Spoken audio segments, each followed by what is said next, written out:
Okay. Firstly, very sorry that this started late. It was a scheduling error on my part. And also very sorry that you can see the mess that is behind me and I don't have a way to blur the background. Now that we are finally here, oh my God, what's going on? Huh. Now that we're finally here, let me introduce our guest for today. The writer of the book Siddhartha, The Boy Who Became the Buddha, is Advait Kottary, reading his own fancy bio. Uh, it's too much work, so I'll just tell you. He is an engineer by training. Then he became an actor and a writer and a voiceover artist and a screenplay writer, and now he's written a novel and some many thousands of things he does. But today we are going to talk about his book specifically. So, bringing up on stage, Advait Kottary. Hello, Hello. dude. Okay. What is your bio, man? Who does so many things?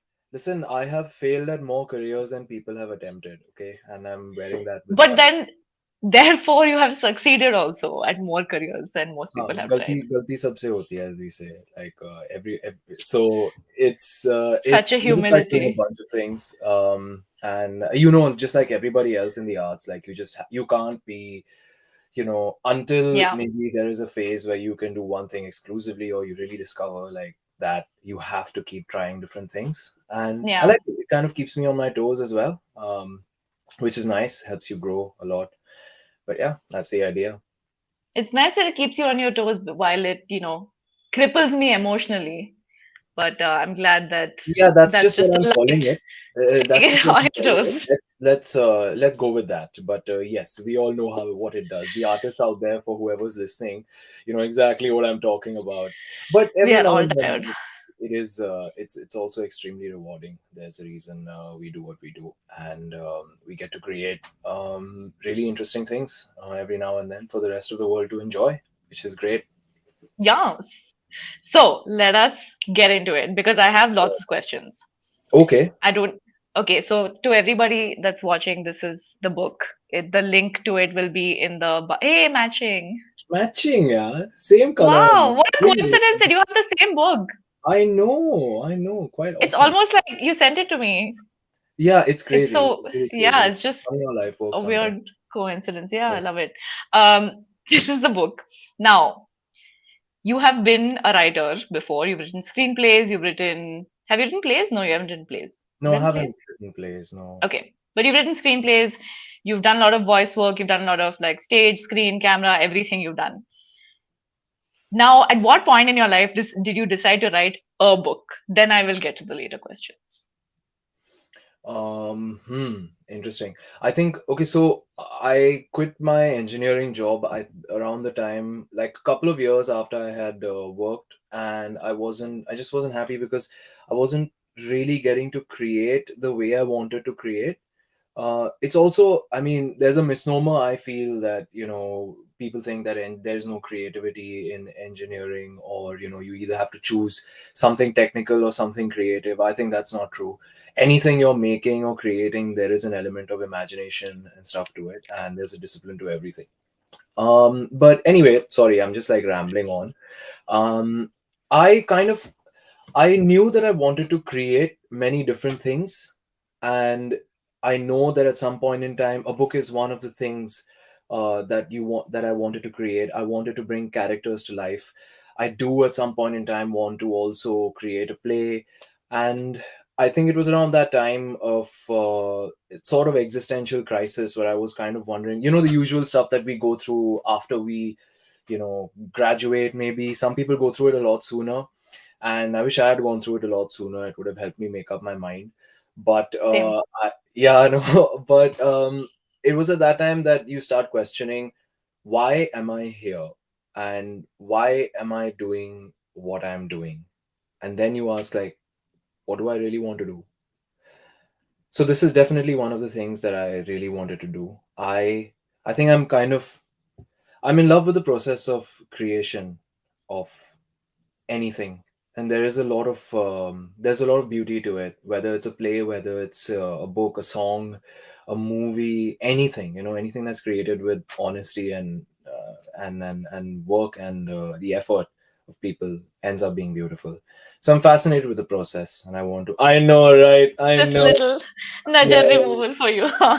But yeah, genuinely, I think that this is it's always been a dream of mine to write something. I think words are very powerful, and they've affected me also a lot. Other people's writing, and I kind of wanted to tell a story.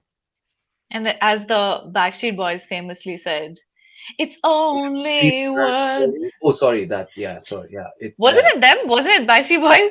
and words. Words are all No, I have I don't think to I. take your heart away. No? A lot of people covered that song, but I don't know who said it. Maybe something for the comments if you can help us out. At the cost of digressing, maybe I have no idea. Entirely. Anyway, but it's just suddenly I remember that song because yeah, words are like a great way to express anything, and also to like create a visual in someone's head is always like a beautiful power to have. As someone who reads a lot, the fact that like a writer can just type stuff out and I'm just reading it and I'm also like vividly hallucinating while staring at this text, like it's just, I feel like that's such a powerful, magical way to like get inside someone's head. Like when you're on stage and you're talking to people, when you're performing, there is an element of like they are there with you and they're like feeding off of what you're saying and things like that. But I think when you're reading, like you're usually reading when you're alone, like it's late at night, you're kind of like the rain is, raining and the all of that. And it just feels like such a intimate sort of like interaction with somebody. Like that's why I think a lot of people feel like they really know these writers. Like they've read like two or Mm. three things and they just really like know them. But like, I don't think you know them at all. You know their work. That's a Yeah, different but I think, story. but you know what? There is some element of truth to it. Like you do know parts of them. Yeah. It depends on the work on their book, Yeah. obviously. But I do feel like I know I have put a lot of myself into this. There's a lot of reflections of myself, and I don't know how that comes across in to other people or in other people's writing as well. But there's definitely, like, to a different extent, some truth to it. Yeah. I Yeah. guess it has to be for it to be honest, which your book definitely is. My next question was going to be Hmm. how, like, you can literally write about anything on the earth or not even on the earth, right? Like, you could, if you decided to write a book, you could write about anything. How did you decide on this subject when, especially when there's such a vast space already dedicated to his teachings, to his life, to the history, to all of that? Like, and the follow-up question to that is like, how did you decide to cover the boy who became the Buddha rather than, you know, everything else that exists and you commenting on that? So take it Yeah. away. That's a good point, actually. Yeah, and you're absolutely right. There were, at every point in time that I was writing, rewriting, scrapping off parts of the book, I kept asking myself, and this is something I asked myself anyway, like, why would someone buy a book? What's special about this? Like, what's the big deal? Is the big question, like, what is the big deal? Um, I feel like, to some extent, I it was a funny time around the time that I was going through that existential crisis of mine, of like, I don't want to do engineering, I want to perform, I want to do all of this other stuff as well. And I found this book lying around at home. My house, by the way, I grew up in a house where everybody loves to read, and books are just like everywhere. So I was very lucky that way. And it's these things that we were just taught to always have a book around. So I picked up this book, very nondescript looking book, called Old Path, White Clouds by Thich Nhat Hanh. He's a highly was a highly revered Buddhist monk, and he passed away last year, the age of 95. And he lived a wonderful life. And he was telling he was sort of narrating stories on in the life of Siddhartha. And I there were these were stories that nobody knew or had gone into, in this level of depth, to analyze exactly what happened. Because if you look at the life of Siddhartha, he there is the phase of him struggling to attain answers. And even after he, found the things that he was looking for, the answers or the path, he died at the age of more than 80 years. So there was a good 40 years of his life, which, who knows, I mean, it's common knowledge that okay, eightfold path, meditate, this and that, but nobody really knows what actually happened. And that fascinated me, as an actor. When you're given lines, you know how it is, there's text and there's subtext. So what was the subtext there in the life of Siddhartha or Siddhartha? And I was very curious about it, because I felt like a lot of questions that I had, in terms of, there is this universe around us. It is chaotic, and there are things happening, but what is the ultimate goal to what we're doing? What is our purpose in life? What is my purpose in life? Do you generally have one defined purpose in life? Listen, this is becoming a little triggering, okay? Like, I don't have answers to these questions. I know No, you're no, I asking don't either. rhetorically, but Honestly, like, like this stuff keeps me up at night even now, and this is exactly like, that's the whole point. Like, this is what fascinated me about the questions that Siddharth asked from the people around him at first, and then the universe himself. So I found a lot of resonance there, and that's what inspired me to delve deeper into it. And that's when I realized that what I need to do is humanize this story. Because there's one point I keep coming back to, and this is something that's hard for us to fathom right now, because you're looking at it in hindsight, you're looking at it as a story which happened and you know the outcome of it. But for a person to give up and walk out of their house, which is, at the end of the day, yeah, you have expectations, but you're living in a palace, you're living a comfortable life, and the things that he did for those 8 years, nearly dying several times over, he didn't even know if he would find those answers. But what conviction did he have, that he would, that there is something more out there for him to find, that there is a greater purpose for him as a human being? So these were questions that I wanted to sort of explore through the book, which I could not find convincing answers to in anything that I read personally. Well, not anything, but I felt like there was more to it that I could perhaps maybe add to the noise, if you will, but a different perspective of it. yeah. I think humanizing it is the key difference in terms of, I've read some Buddhist texts before, like just, snippets of specific areas, where they talk about mindfulness, this and that. And all of it is very metaphorical, and it's very like theoretical. It's very like, this is the formula for everyone. But here you actually get to, see him through his childhood, that little sibling rivalry, the little like, I don't know if I care enough to win this game. Like, what's the point of winning? Like, you see those seeds planted like throughout, right, as he's growing up. And also, you were talking about like leaving that comfort and going into the unknown. I think both of us did that in a way. Like, we had the options to have a very like lucrative, comfy job and enjoy that. But there was this question of like, is this what I want to do with my life? Like, there's a calling, there's something you don't know if the answer is out there. You're like, I just Yeah. have to give it a shot, right? Like, I just need to go there and know if I can do it or not. And I came running back to the to the palace, which is my corporate career.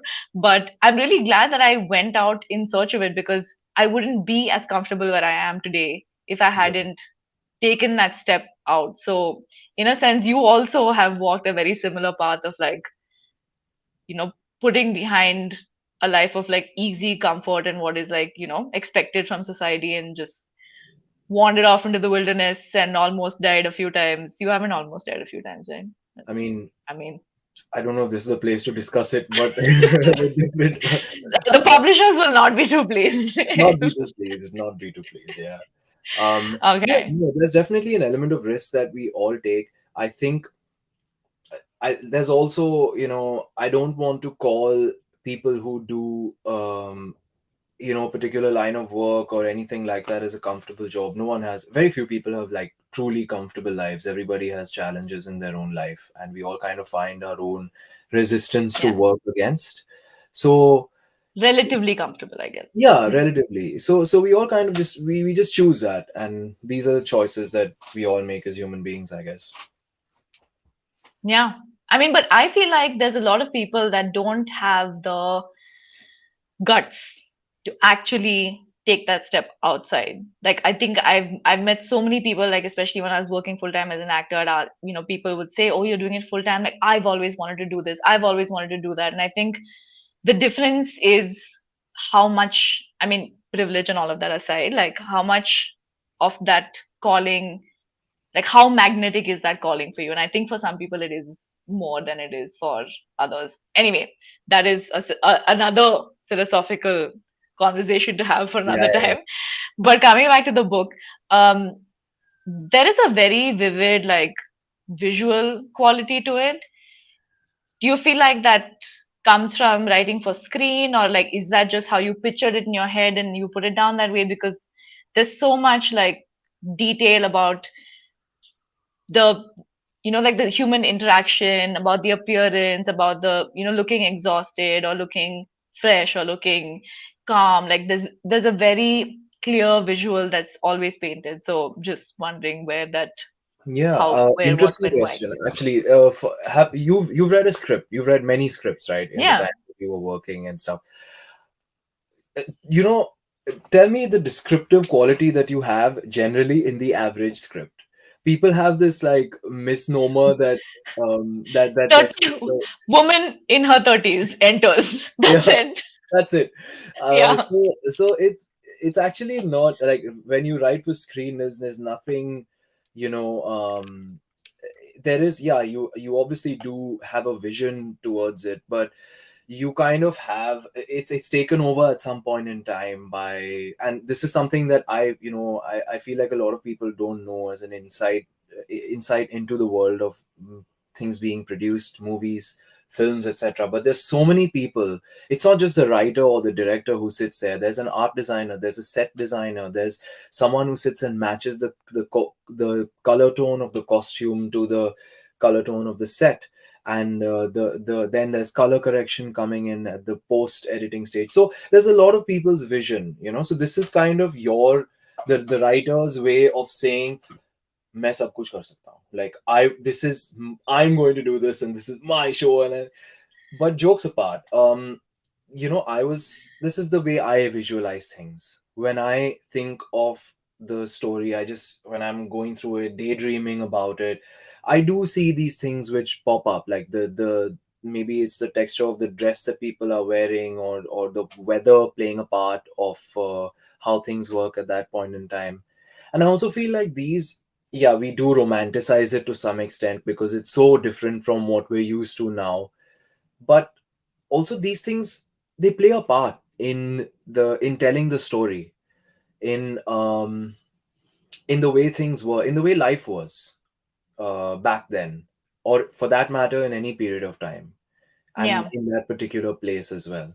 So Mm. I just kind of want to paint a picture and let the reader enjoy it and bring their own, imagination to it as well. Because if I say red Yeah. dress, it's a red dress in my head, but a red dress in your head is something entirely different. So Yeah, I just exactly. throw in those clues every now and then. So it's fun. It's nice. Yeah. Yeah. No, and speaking about like the time, the era that was in, like you've done some work which are set in, like in period pieces like Beecham House, right? Like where you got to experience this completely different way of living in terms of like what you're wearing and how you're speaking. And also I think the musical that you did also was set in like a very different time. So Yeah. did that at all influence the way that you visualized it, do you think, or it was completely independent? Interesting. I'm actually really glad you asked this because now I'm thinking about it. And yes, for sure. Like it when you there's not many times that we as people going about our daily lives get to experience things like grandeur. Every now and then we'll have a moment of it when we go and visit like a monument or something like that, or we read about something specific in history or something special. And I feel like doing that definitely gave me an exposure to how we look back at history. Because again, remember, like this is all stuff that I often look at paintings. When we were shooting Beecham House, for that matter, there's this place called, we were shooting it in a place in Jaipur called Chomu Palace. I'm not making this up. And I I was saw, trying to resist the laugh until you said you're not making this up. because there Chomo was House. someone, yeah, Chomu House. There was someone called Raja Chomu. So it's true, and I found it amazing. And then you look at all these beautiful, portraits of people wearing these dresses, and I kind of think that, is this what they like? Is this what it was like? Is this what they were wearing? Is Yeah. this their everyday thing? Um, so yeah, I mean, in terms of bringing the texture to it, Laughing is such a joke. yeah, I yeah, I just think need to get it out of my system. This is such an yeah, oxymoron, dude. the cost of being completely sidetracked. Yeah, yeah. So Welcome to such a joke. it is. Okay, I've gotten it together. Mostly. Continue. But yeah, it definitely helped. Like seeing the scale of these things, of this visual storytelling in that matter, and honestly, being a part of these productions as well, you have the script in front of you as an actor, as an artist, and you see what the director is making from it at that point in time, and then you Hmm. can see, oh, riding on horseback in the golden hour of sunset looks like this. Okay, Damn. yeah, Yeah. now you know. Yeah. So yeah. But that's an awesome question, actually. Thanks. I never put that into perspective before you asked me that. Yeah. Mm. I thought about it when I was reading the descriptions, because again that image of you from Beecham House with the necklaces and the whole like regalia, just sort of being like, I will marry who I wish. And I was Yes, like, of hey, like this only. So yeah, that's amazing, because also when you're experiencing film and like TV and stuff, when you're by yourself, you're obviously watching it on a screen.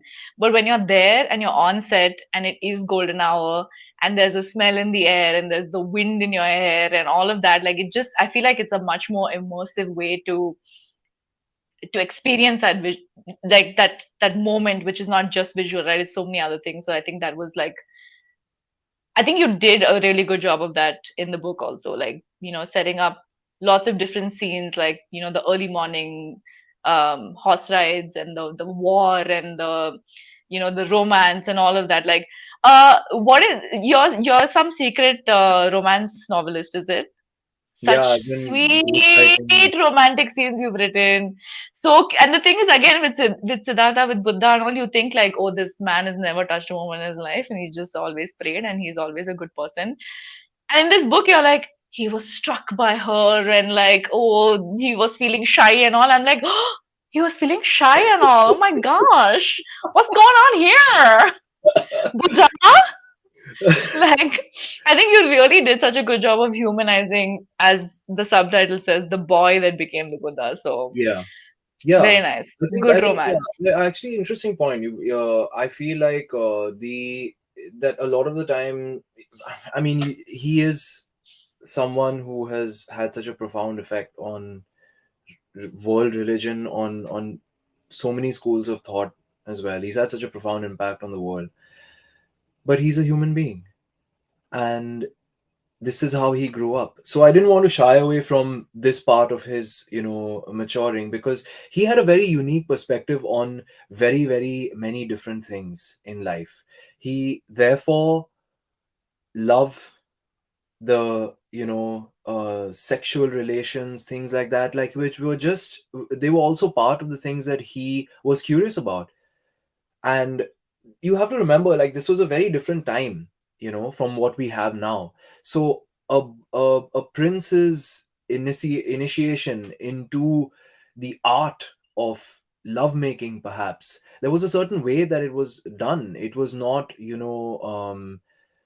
I don't know whether these practices exist now specifically, but there was a certain way of doing it. Like an introduction into a pleasure palace was not, it was almost like a finishing school for a prince, because that was his Yeah. exposure to entertainment, to music, to dance, to different forms of art as well. This is something that carried through actually all the way, um, it was very prevalent in Lahore as well, specifically in, just before, it till about 1929, 1930, I would say, all the way up till our independence. It was very common. So courtesans, for that matter, were not concubines, or they were Yeah. practitioners of art. They initiated princes into the arts. That's how they became developed people, and not just brute warriors or anything like that. So yeah, sorry, Yeah. got completely sidetracked there, No, but I no, you wanted were. to get Yeah. into and not shy away from writing about like his first initiation into the pleasure palaces and things like that, and then of course the way that influenced the way he looked at love and these relations with his wife, for that matter. Yeah. Who is his first cousin? His wife is his first cousin. Yeah, yeah, true. But then again, like remember, this is a very different time. Let This me just be judgy for a little bit. Yeah, Okay. yeah, please do. Like, That's fair. she, dude. When you were describing it only, it was like his aunt, his uncle, his cousin, and he was like, "Ah, feeling shy." And I was like, no, pick someone Hmm. else. But yeah, I mean, that is how it is, I guess. Like, the families want to keep the power in the same circles. They're all, there's only that many people that are raised to live that kind of life and to be leaders, etc., etc. So fine, I won't be judgy, but it was a little weird. Yeah, I mean, if you think about it, there was actually a time when Yashodhara was supposed to. In fact, her father wanted her to marry Siddharth's cousin, Devdutt. Mm, yeah, So they would have kind of been, I don't know, fourth cousins or something like that. So, yeah, at least not first cousins. um, and but it wasn't just a matter of it being beyond a point like an arranged thing. It was also what do you call it? They also genuinely fell in love with each other, and again, like a different time. And yeah, it probably wouldn't happen today. But also, if you look at what happened after that, Yashodhara, there's a reason that they also fell in love and were so intertwined with each other's lives, even aside from being husband and wife.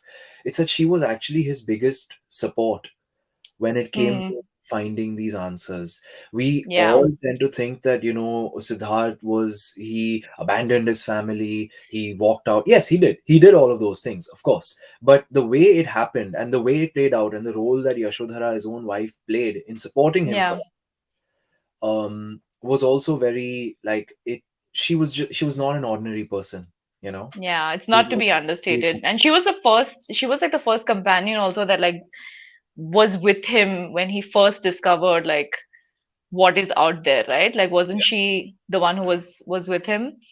So that's, yeah. I mean, and look, she there are always sort of understood the why he was questioning things. She was the yeah. first person that understood him, I think. After I think I mean, I don't know about first person who understood him, but she definitely understood. She had a bit of an outside perspective on his life because his parents were so deeply involved and invested in the fact that he should not, the prophecy shouldn't come true. He should still be a monarch. He has to lead our people. This is what he's born to do. And she came from the outside and kind of thought, this is so bizarre. How is this man going to lead a kingdom? You know?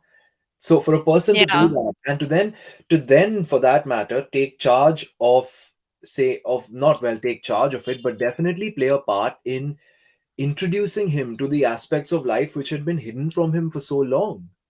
yeah, Suffering, which yeah, ultimately, kind of hurt her also. But yeah, but for her to do that, she was a magnificent person, yeah. right? I think, I guess why I phrased it as the first person that accepted him is because I think everyone in his life saw him as someone different who wasn't, doing what he was supposed to do. He wasn't displaying the qualities he was supposed to display. And they were all kind of like, how do we make him do the thing we need him to do? But Yeah. Yashodhara was the first one who was like, okay, this is not going the way everyone wants it to go. So let's face some facts. Let's not resist this path that he's going down. So I thought that was really like, it was very nicely put, just in terms of being the first one who's like, come, I'll show you. It sucks. I think for That's me, an like, awesome way of putting it. But uh, yeah, that's a really awesome way of putting it. But yeah, I'm gonna thanks. rewrite this in like modern day slang. Yeah, yeah, please, please. Bro, wanna hang? I would love to do that. Yeah, I've got a reservation at Pleasure Palace, bro. yeah, See bro. you Once, there. yeah, Yeah. God. But like, how lovely to have. a pleasure palace. So anyway, I'm getting sidetracked. Coming back to this now, writing about a religious figure is always little danger, Hmm. and trying to humanize a religious figure is also little danger. Hmm. Were Quite you danger. ever worried about? Huh? Quite danger. Quite danger. Yes. So, were you ever worried about the danger part of writing about a subject like this? Yeah, absolutely. I was very worried about. I still am, and I and then I thought, okay, does that fear kind of immobilize you in a way, or like, Mm, then what should I do about it? And what I mm, can do about it is tell the story as honestly as I can, as is my ability to. So mm. the idea of it to humanize also was, look, I'm not commenting on the religion. And to be very fair, to be very honest, if we look at the teachings of Siddhartha and the Buddha, he never had the idea of making it a religion. His message was very simple. Look, I've done these. I've searched for these answers. I found these truths, and I just want people to know them. And Yeah, he never wanted people to give up their lives. He never wanted people to adopt this as a religion. This concept of religion wasn't even there at that point in time. Let's remember that, whether you talk about like Buddhism for that matter, or several other religions, this concept of like religion exclusive, are you this, are you that, this was yeah, just not there at that point in time. You just did certain yeah, things as a way of life, yeah, and that's the idea with which I've tried to also tell the story, because it's just a human story at the end of the day, the way we're looking at it. yeah, Everything else that happened after that was not part of his.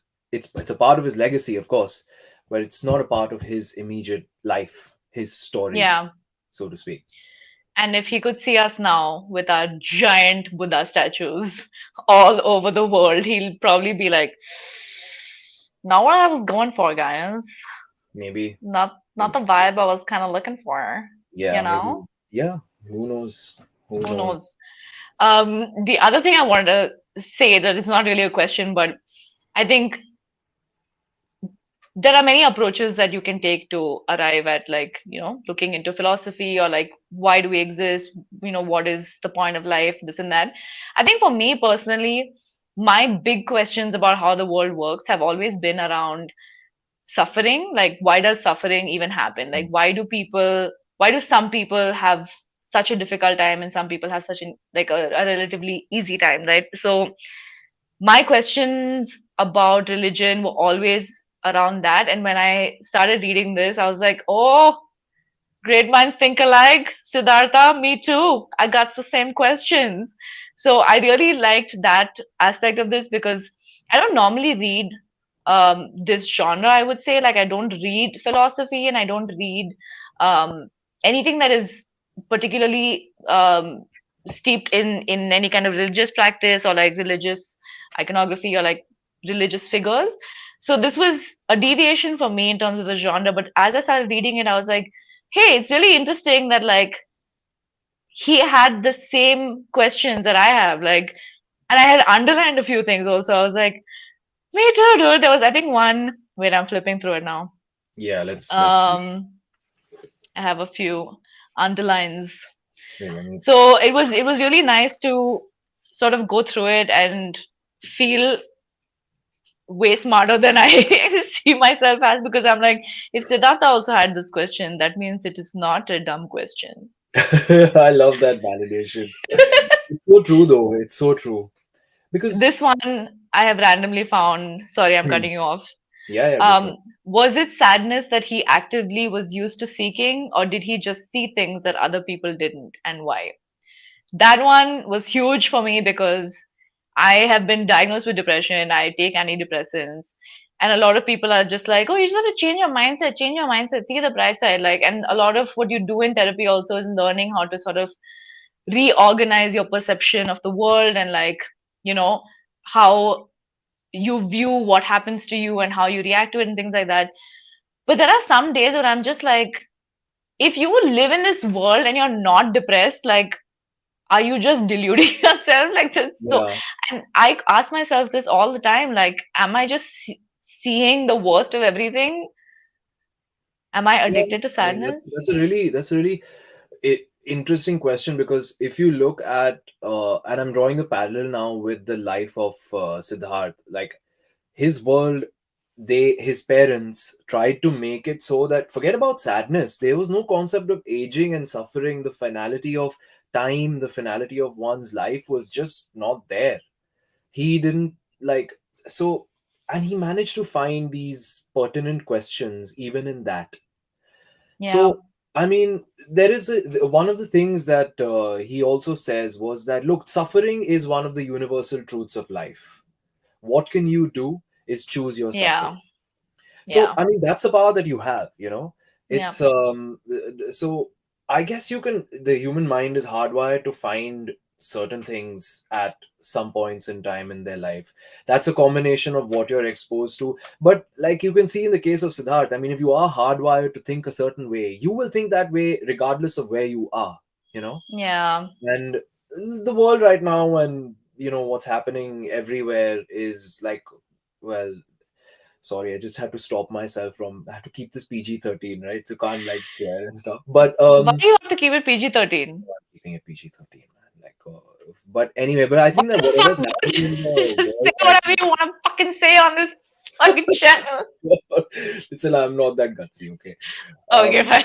but I mean, you can choose to look. I'm not saying turn a blind eye to everything that's happening and just like paint on a smile and go on with it. But like, choose, make that choice, make a conscious decision. It's something that I personally also struggle with all the time, because you you open the news today and it's crap. And very honestly, I'll tell you this for a fact, like nobody cares about reporting. That's a bit harsh. Very few people care about reporting authentic news. Most information on media streams that you see today, I know, are designed to provoke you, to draw a reaction, whether that's hate or Yeah, like extreme, engage. It's just engagement, so you yeah, really now today have to choose what you want to expose yourself to, what you want to surround yourself with, and like how many fucks you want to give to what, yeah, frankly. yeah, So that's the yeah, challenge that all of us face, and frankly it's going to keep getting worse. At some point in time, someone's going to design, I mean, as engineers we know this, someone's going to design a contact lens where you can see like notifications on your eyeball like all the time and stuff.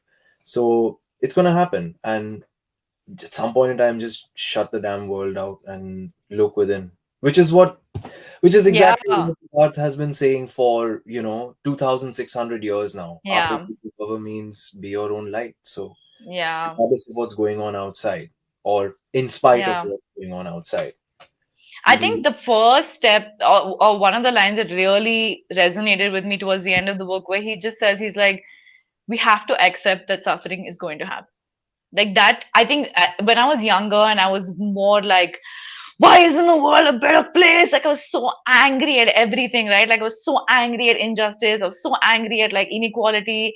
And I think it took me a long time and like many horrible things had to happen before I finally took a step back and I was like, I can't, this is just what it is. Now I Yeah, have to decide how I yeah, want to go ahead with it.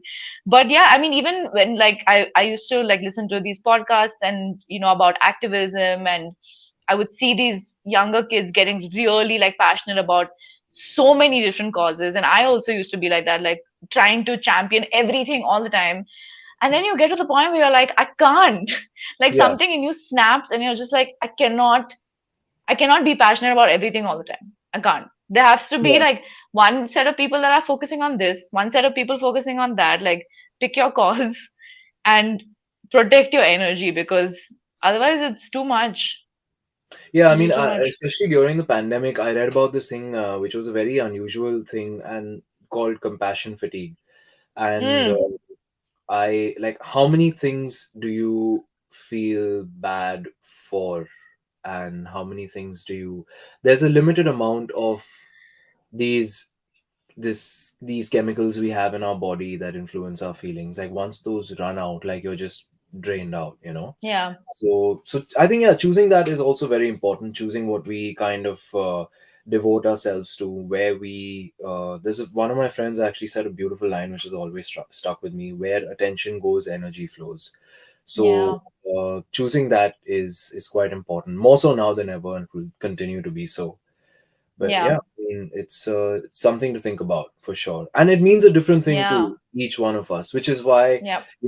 even in the teachings of Siddhartha, there was never a do this, don't do that, don't eat this on that day, and don't look here on that time. There was none of that. It was just like, you do pretty much, you do you, and don't Yeah. hurt people. Don't do any of that. Yeah. Yeah.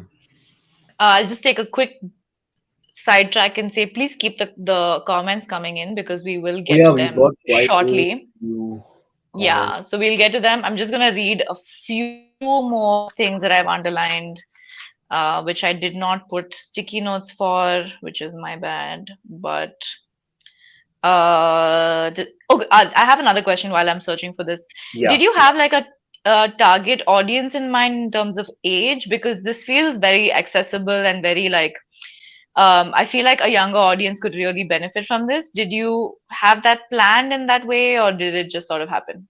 Yeah, I think I had it.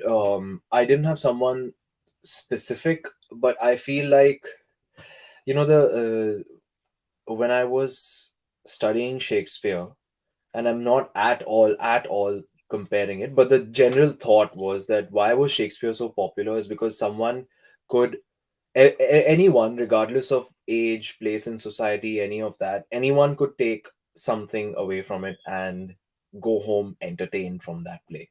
And that's kind of what I wanted to do. I wanted to give something, to tell a story that was very visual, and have some kind of emotional resonance to people, because I feel like, regardless of, again, age and stuff, there is no one age group. I know that perhaps me being about 28 when I wrote this book first, like it would probably relate to other people of the same age or thereabouts, but I was consciously trying to make it relevant and appealing to people across all ages. Not kind of have something Yeah, boxed in like that. yeah.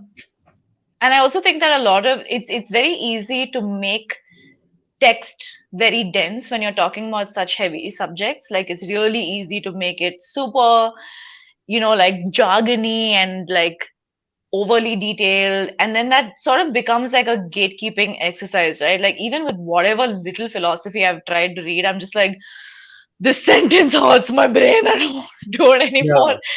And yeah, there was none of that in this. So it was just, it felt a lot more accessible. yeah. Hey, we're Sometimes I already at just feel 42 very minutes. stupid reading a lot of these things. Like, I just feel like Yeah, why does it have to be like that, man? I don't know. Maybe I'm just not that intelligent, man. Like, I read like some of Nietzsche and all. Like, oh, I don't know, man. I guess. No, this is one thing that I liked about Manu Pillai's writing also. I don't know if you've read Yeah, his work. He's also a historian. He humanizes everybody. He throws in nice little gossip about, who's cheating on whom and who's in cahoots with whom. And he just makes them real people in a way that doesn't seem intimidating. So I found a similar vibe here. yeah. Anyway, we're already at 43 minutes. One more Right. excerpt and one more question, and then we'll get to these comments. Now, this is, I especially underline this because I was reading this right when I had gotten the job that I was supposed to start in June. And I was reading this like in the time between accepting the offer and starting. Okay. And there was this, and I was just like, what is my life? What have I done? Am I wasting my time? Etc. And this was, where would I be today if that had not been the case? And the guru basically says, so Siddhartha asks that question. The guru says, never think like that, Siddhartha. There are undoubtedly times that the path seems dark and you may not know where to walk, yet no knowledge is a waste, not worth acquiring. You may not feel it, but all shall be clear in time. And it just felt like a hug from the universe, man, because I constantly feel like I'm wasting my time or like I'm not getting good enough at one thing. But this just made me feel like, okay, you know what? That's true. There's no such thing as wasted time. So thanks for writing that. for Thank my you. own peace of mind. I also Really take a lot of appreciate solace it. in that line because I also, like I told you, I failed in more careers than people have attempted, and sometimes I really do think that is it is it like how much time have I wasted? If you ever think about it, like it's a very scary thought to have. It's so Yeah, sometimes, and I don't know. I mean, I guess this line was also more towards myself also, and I do feel like every time I read like a passage or something from it, I just feel like these words kind of resonate with you. We get really yeah, caught up in the little things, in staring between screens and juggling with information streams, that like paying attention to what's actually happening around us sometimes, and the larger yeah, perspective is just completely lost. So every yeah, time these little moments come in, it's wonderful to have these thoughts. yeah. I Anyway. may, I may print that out for my little bulletin board I've got near my bed. Just Oh, every nice. time I feel like, oh, I'm wasting my Yeah. time, read it. Be like, Feel there's no good, such feel thing. good quotes, yeah, for sure. Yes. The last question, which is also in the comments, is now there is an iconic book, Mm-hmm. Siddhartha by Hermann Hesse. I Mm-hmm. googled how to pronounce his last name. Hessa, yeah. Hesse. Um, what gave you the guts to compete with that book? Is my question. The I audacity. The cannot hope to. audacity. That's a good question. I think it's someone who called Jade Jacob also who's asked that. Yeah. Sorry, yeah, Jade Jacob who's asked it. I'm not competing with it. I think it's a fabulous book. I read it, in fact, quite a few years ago, and I thought it was great because, and you know what, I really liked the fact that Siddharth's life, when we look at it in other streams of media, there's a very sanitized version of it that we see. We don't deal with the absolute misery that that man went through, and the dark underbelly of things. That's why I spent quite a bit of time talking about like the whole. Imagine that, like you go to a city of death that he went to, a city of suffering, and you've grown up in this like it's almost like stepping into the upside down or the under as they call it. But imagine that, and I love the darkness in it. There's a part of me that likes like dark humor and dark shit anyway, but I really like the fact that the teachings were told, the self experiments that he did, there was no shying away from it. So that gave me like that also gave me the idea that yeah, look, this is all stuff that as a human being Siddharth would have thought about. Like this is very natural to have these thoughts, to have these sort of questions, to experiment on yourself like that. And I where I felt like it is different is that I've tried to bring it to Siddharth's life as well.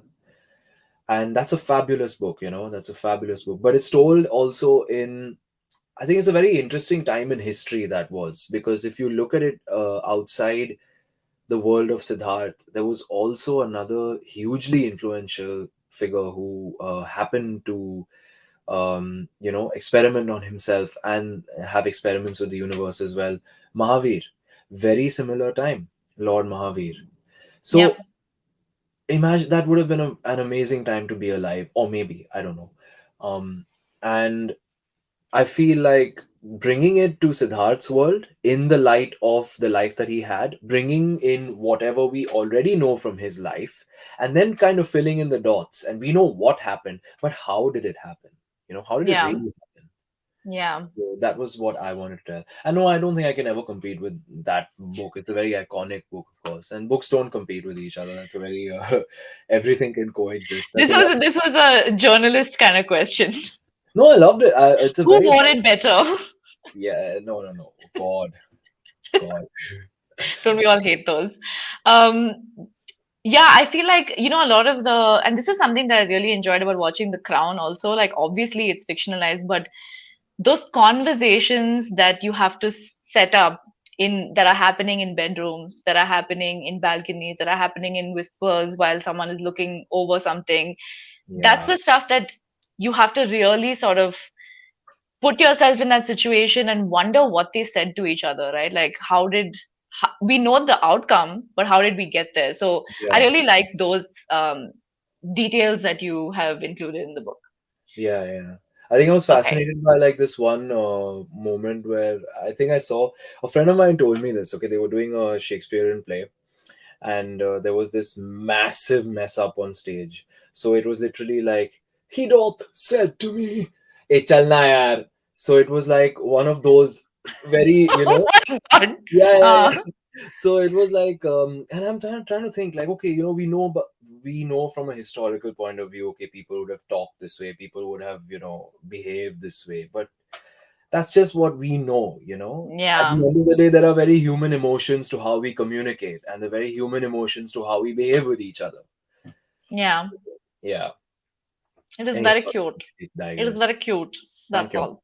Thank you. I really like the part when he comes back, Siddhartha comes back, and Rahula is like, "Who is this man?" And Yeah. like goes and stands in front of his mom. I Yeah. was like, "That's so I love cute. that That's such part. a Can you imagine? Like, I, I, so I, I, sweet." I was fascinated with that part. And honestly, like, I don't think I've read too much. I know for a fact that Siddharth, when he held his son in his hand, the first thought he had was like, "You're born now, but You're then," gonna die. and the child has grown up not Sorry, I knowing. cut you off. Yeah, You repeat that point. I didn't want to. The first time he held him in his yeah, yeah. arms. The first time he held his son in his hand, like it was right after he had discovered about the fact that he was the son of his aunt, actually, who he thought he had been raised by his aunt, his biological mother, who was his like the sister of his aunt. I'm getting very confused right now. But anyway, his mother had died. He Uh, discovered he was raised by his aunt. So he had discovered that right before the birth of his son. And that concept of death was very new to him. So the first thought he had was, he was very worried about his wife, because he was like, oh, does giving birth to a child kill all people then? Like with women, what happens?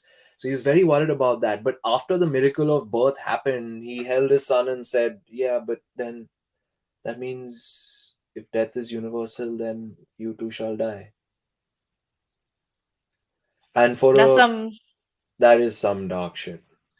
But it And is. for her, you were saying, I mean, and for like every single time we've seen birth being captured on like camera, whatever, like the mirror, the magic moment when the child opens their eyes and stuff, and then you throw in this thought, like,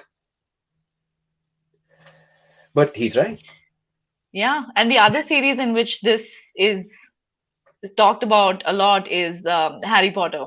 Because Yeah. everyone is constantly trying to kill this damn child that Yeah, has just been born. So anyway, very tangential. Moving on to the questions, we've got lots of them. Let's see, let's see, let's see. Um, Beautiful book cover. It is a beautiful book cover, by the way. thank you, Tarshi. Then we talked about the difference between Hesse's version. Should there really be a purpose in life? Have you thought about picking things that you've always wanted to do and just doing them one by one? Having that one big purpose might be a little limiting. That's an interesting perspective. Interesting, yeah. So thank you for that question, Kartika. Damn, Kartika. Yeah, Kartika. Well done, thank you. Yeah. What an Um, excellent question. I really like the I don't know if you've seen this, but I'm there's gonna one, oh god, I zoom have us this, out a bit. this, Hmm. oh okay, oh god, no, So please that don't we look. can read the question. Oh nice. No, no, the question has covered it. Huh? Right. So yeah, I don't know if you've seen like I got this folder of mine on my desktop which has these scenes from movies with iconic dialogues, and there's this one moment from like the Matrix, the second one, where Neo is standing there, and like the different agent Smiths come around and says it's purpose that defines us, purpose that binds us, purpose that finds us, purpose that shows, like a whole different things about purpose. But anyway, completely different, topic, tangent. But should there be a purpose in life? I don't know. Maybe there isn't. Maybe this is just like chaos. Maybe it's just forms of entropy, and this thing is basically a zero sum game. So who knows? But I think Yeah, at the end of the day, if you it's down to what you believe, I guess. If you believe you have a purpose and you are doing what you can to find it, Hell, more power to you, man. And Yeah. do have I okay, you're asking something quite relevant to me, so let me answer that. Have you thought about picking things that you've always wanted to do and just doing them one by one? Yes, I have And you ADHD, have done that. uh, severe ADHD, so that I by default end up just picking things up and doing them one by one. And it's true, it's immensely rewarding. And I feel like at some point in time, in moments like this, if you can just connect the dots and think about how these experiences you've had, kind of where are they leading to, what's the common denominator between all of these experiences. For me, I feel like right now it's basically like, okay, I have to create art in some form. It might be something completely different to different people as well. So if you find it, that's great. And I don't know, if you ask people Yeah. like 10 years later, it could be something completely different. Who knows? Yeah. This is an That's an amazing amazing question. question Thank you. point. Like this is a debate unto itself. Yeah, yeah. Thanks, Kartika.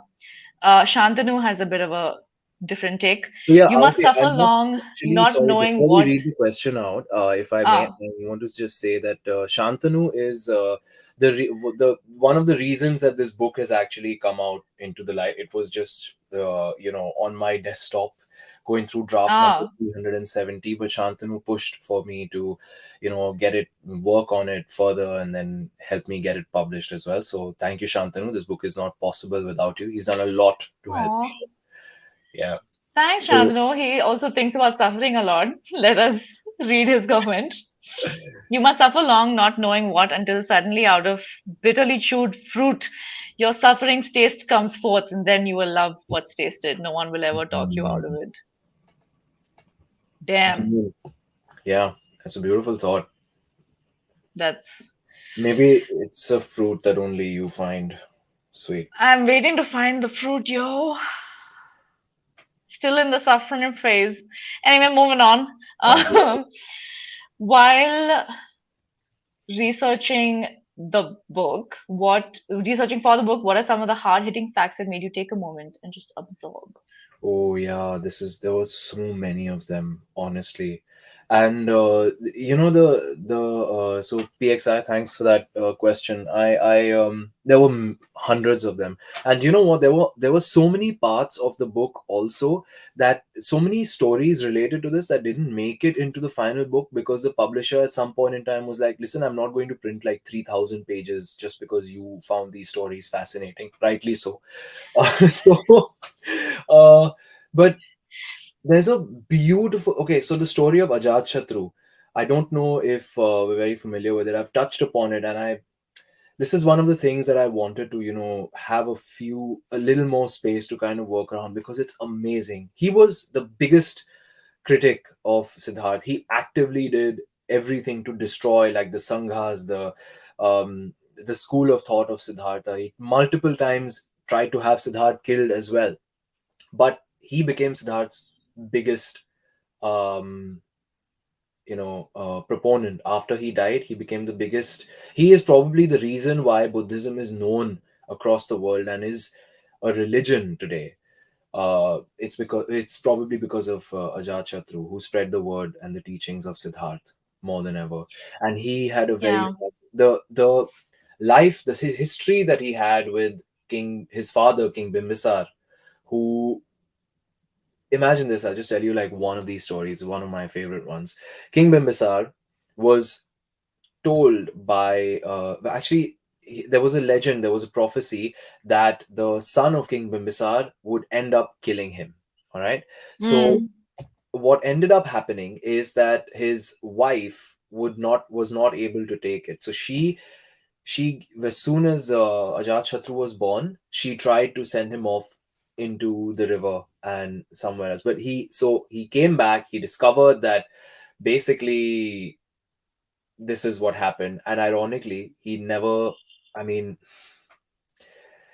he never forgave his father, and his mother and father never spoke to each other again until the time that that King Bimbisar was dying. And she Ajatashatru starved his father, so to feed him, his wife dipped her hands in honey, so that King Bimbisar could lick the honey off the hands, because because she wasn't allowed to.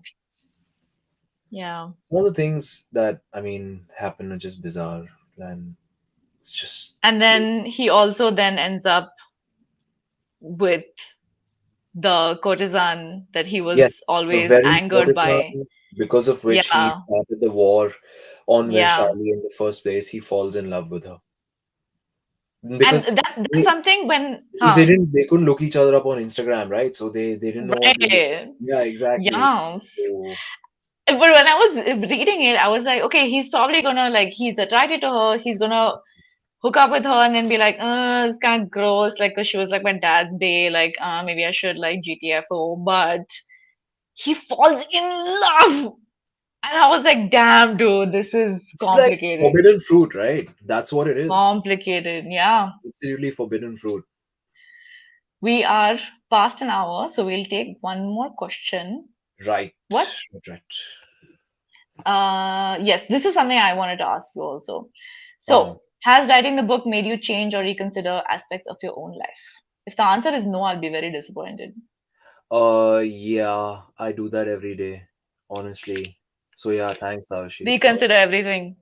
No, yeah, just like reconsider everything and like honestly, I'm like the least evolved person. Like the other day, I was shouting at my printer because it wasn't working. Like I do this sort of dumb crap every now and then, I'm but then sure if again, Siddhartha had a printer, he would also shout at it. he maybe or he would just be like, It would you have know, been banished to the maybe other maybe. part of the kingdom now. Yeah, the dark side. But Yes. anyway, I feel like yeah, it really has. It has made me sort of think more deeply about problems or things that I would just dismiss, or instead of having knee-jerk reactions to things and being impulsive about them, kind of thinking deeply through situations. And just at every point in time you think, I feel like I'm kind of stepping back from the situation and thinking, what's the bigger picture? And ultimately, what do I have to do? What is the reason that we're here? We have to move forward. Fine. Then let's do what it takes. If suffering is in the way, fine, suffering is in the way. If I need to get like shredded for like a shoot that I'm doing next week, fine. I will have to go through a lot of pain. My feelings about it maybe may not are not important at the moment. So putting things into perspective for sure Yeah. has turned me from like a whiny little brat into a slightly less whiny little brat for sure, I feel. And also and this part, like, I'm being deeply honest about. I'm not just saying it because of any other reason or whatever, but every time I have to, like, if for today, for example, if I'm talking about the book, if I'm talking about the life of Siddharth, like, it's a constant reminder. It's a bit of a cleansing process for me also. I feel a lot better, nicer. I feel a lot more energetic after talking about the book, because you just remember that, okay, your own little things that you're going through in life or whatever are here. This has happened in history. Draw inspiration from this. Stop crying about your Yeah. problems so much, like, get on with it. Yeah. People have dealt with bigger stuff in life. So that's genuinely, like, it's something I've Yeah. noticed. And that's something that I've discussed in therapy with, my therapist also, where it feels in that moment like nothing exists other than that emotion. Yeah. Like that is the only emotion that's all there is, and that's all there ever will be. But even in just taking a step back to observe the emotion, it Yeah. loses its power. Just to be like, I am feeling angry, I know I'm feeling angry, immediately separates you from the emotion that you're feeling, and then you realize that it's such a small part of what's actually going on. And you Yeah. don't even have to actively fight it after that. If you just acknowledge it for some time, it'll dissipate. It just goes Yeah. away. That's Absolutely. something that you felt was so all consuming. Hmm. Just, I feel like that's another thing that I wanted to bring out in the way I told the story, in terms of, yes, it's told through his own eyes as well, but it's at that one point in time in his life, right after enlightenment, where he can see all of time played out in front of him. And though that sort of stepping away, the more you step away, the more objective you can look, or objectively you can put things into perspective and stuff. And that's, I kind of wanted to be a little cheeky with it and play with it in, his own life. There was a lot of imagination over there, of course, because obviously I don't know what happened over there. But yeah, that was one of the things. That was one of the thoughts as well. Stepping away from Yeah, it. How far away can you step from it? Can you see yeah. everything in its entirety and then put it into perspective? Yeah. And like I've actually been seeing a lot of the Gen Z version of this on like Instagram and like the reels and all of that, where they are doing this whole like romanticizing my life kind of Yeah. this thing, like I'm the main character, whatever it might be. But so much of that comes from this idea of like looking at yourself from someone else's perspective. So what Yeah. seems like drudgery to you is actually a really quiet, peaceful morning if you put it in the right Yeah. Instagram reel. There is a bit of like glossing over of pain and irritation and all of that, which is a separate conversation. But I still do feel that it is valuable to take a step back and look at your life from someone else's perspective. So Yeah. good job, Gen Z. Good job. Okay. There are lots of like interesting comments going on, but I Right. think for the sake of everyone's attention span, we will wrap this up. I keep smacking this table and my whole laptop Yeah, shakes. same here. I've been doing that as Yeah. well. Like, hopefully, it's not Um, in moments where it adds like drama to the conversation. yeah, Like, yeah, of oh course. my god, like, yeah, something like that. Oh, passion. Yeah, I sorry. was gonna ask, it's because you mentioned you had so many, interesting details that you had to eventually take out. Yeah. Would you do a Manupillai and start publishing a weekly column or a blog of all the things that didn't make it into the book? Ooh. Ooh. Yeah, I would really like to do that actually. Yeah, It would be you really should. There's so many things, I tell you, like so Yeah, many of them. It's difficult to. I mean, see, a part of me also is kind of like, really, did this really happen? Do we know this for a fact? But because they're fantastic, these stories, yeah, fantastic. And yeah, I think this is something I could definitely look at. I did write a column recently, but that was like, it was for more in the mental well-being space, to do with how what we kind of learn today from these teachings. Somehow yeah, there's some books which are just like, they some thought schools of thought which are so applicable today. So maybe something, these little anecdotes which did not maybe make it to the book, or some of them which did, that we can kind of draw parallels with today. One of the yeah, books I really like, for that matter, is The Art of War by Sun Tzu. It's just, that is one of those, yeah, it hits deep. But yeah, I would definitely consider, yeah. inspiration from that and doing that. It'd be really awesome. Let me think. Yeah, you should. Because the funny thing is, Manu had been publishing these columns for so long. Mhm. Yes, I call him Manu, like we're on first name basis, Very cool. just Yeah. Very putting it cool. out there. Yeah. He's been publishing this on, a weekly column. And then the column then got compiled and published as a book. Yeah, yeah. Similarly for So, Subtle Art of Not Giving a Fuck as well, like Mark Manson's. yeah, It's a trend. It definitely happens, yeah, for sure. do I it. think it's a little bit difficult for, when you have like such a, one story that you have to follow through, and you can. Yeah. I try to be a little cheeky in the way I'm telling it, Hmm. but for sure, like that's a different. I'm currently being quite consumed by stories at the moment. So yeah, columns, and then eventually maybe putting it together for something. The next one, perhaps. Yeah, yeah. Thank you for I that love idea. it. Thank you for that idea. Always here to help make other people money. Um, Speaking just of, as in, buy this book. please buy my book. The link to the my Amazon storefront so that I can get some 0.01 rupees commission Yes, please um, do that. Yeah. is will be in the description of this. It's also in my Instagram bio. It's on Amazon. We must admit that Jeff Bezos is going to be a part of this transaction as much as we don't want him to be, but life is like that. Can anyone get signed copies? Are you doing any signings? Are you? I am. Do you know what? Towards the end of the year, I am going to be at, in all likelihood, at the Delhi Lit Fest and the Kolkata Lit Fest, and I The would. Bangalore Lit Fest? Yes, most probably. Yeah, yeah. It looks Okay. likely.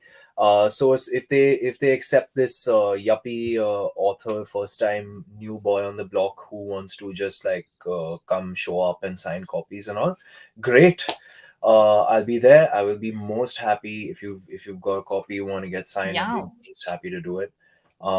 Yeah, why not? I would absolutely love to do it, and I hope that like I really do hope that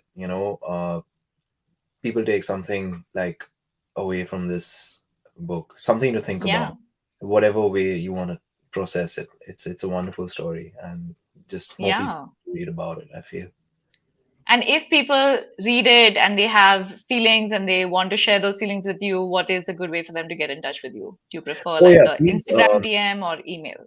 You could Instagram DM me. I'm not the most active person, but I do eventually get back on Instagram.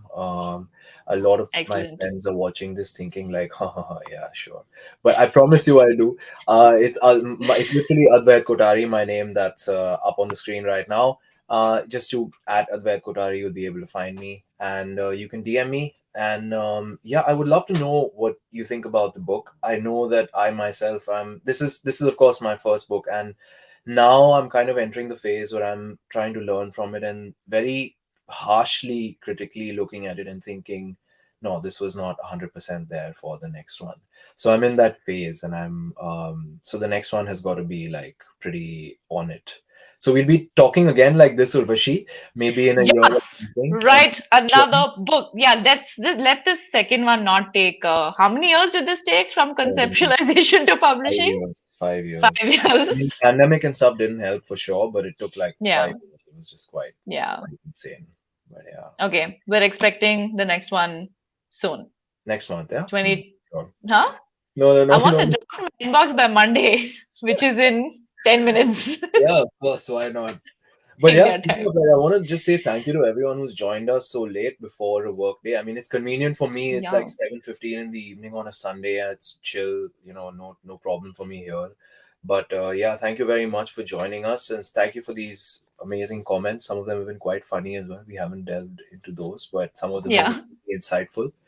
And of course, thank you for Urvashi for like doing this, having me over, and for generally, Always. I think it's also like as a first time author, I can tell you this, like it's a very daunting process to go about the whole thing, knowing what to say, how to go about, talking about the book, but you've really made it really easy and really enjoyable.